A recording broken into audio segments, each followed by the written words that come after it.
বাগদা উপনির্বাচনের প্রায় 20,000 ভোটে জয়ী হবেন তিনি। দাবি তৃণমূল কংগ্রেসের তরফে নির্বাচনী লড়াইয়ের ময়দানে নামা ঠাকুরনগর ঠাকুরবাড়ির কন্যা মধুপর্ণা ঠাকুরের। জয়ী হলে তিনিই হবেন বাংলার বিধানসভার সর্বকনিষ্ঠ অর্থাৎ জুনিয়র বিধায়ক। তার বর্তমান বয়স 25 বছর। ইতিমধ্যেই দিনরাত এক করে বাগদা বিধানসভার মাটি কামড়ে প্রচার চালাচ্ছেন তিনি। তৃণমূল কর্মী সমর্থকদের সঙ্গে পায়ে হেঁটে পৌঁছে যাচ্ছেন এ প্রান্ত থেকে সে প্রান্ত। মধুপর্ণা একদম অল্প বয়সে রাজনীতিতে আসা, প্রথম রাজনীতিতে আসা কোন ভাবনা থেকে?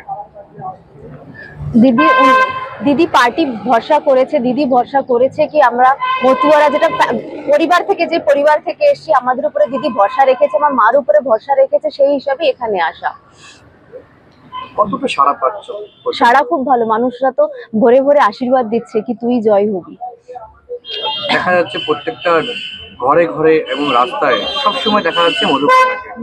এটা কি আগামী 2 বছরে কি এইভাবেই দেখা যাবে গন্ডের শহর? অবশ্যই দেখা যাবে। মানুষের পাশে মানুষ যদি আমাকে আর জয়ী লাভ করে কোনো আশা নিয়েই করছে হবে, তো সেই আশাটা ওনাদের পাশে তো আমার থাকার আমার দায়িত্ব। ওটা কত ভোটে জয়ী হতে হবে? 20,000 ভোটে আমি আশা করছি আমরা জয়ী হবো। বাগদা শহরে জয়ী হওয়ার পরে প্রথম কি কাজ থাকবে? বললাম তো, রাস্তা, মানুষের রাস্তার খুব প্রবলেম হচ্ছে, তখন লাইটেরও খুব প্রবলেম হচ্ছে। আমার যতটুকু আমার ক্ষমতার মধ্যে থাকবে আমি ওনাদের জন্য আমি আছি।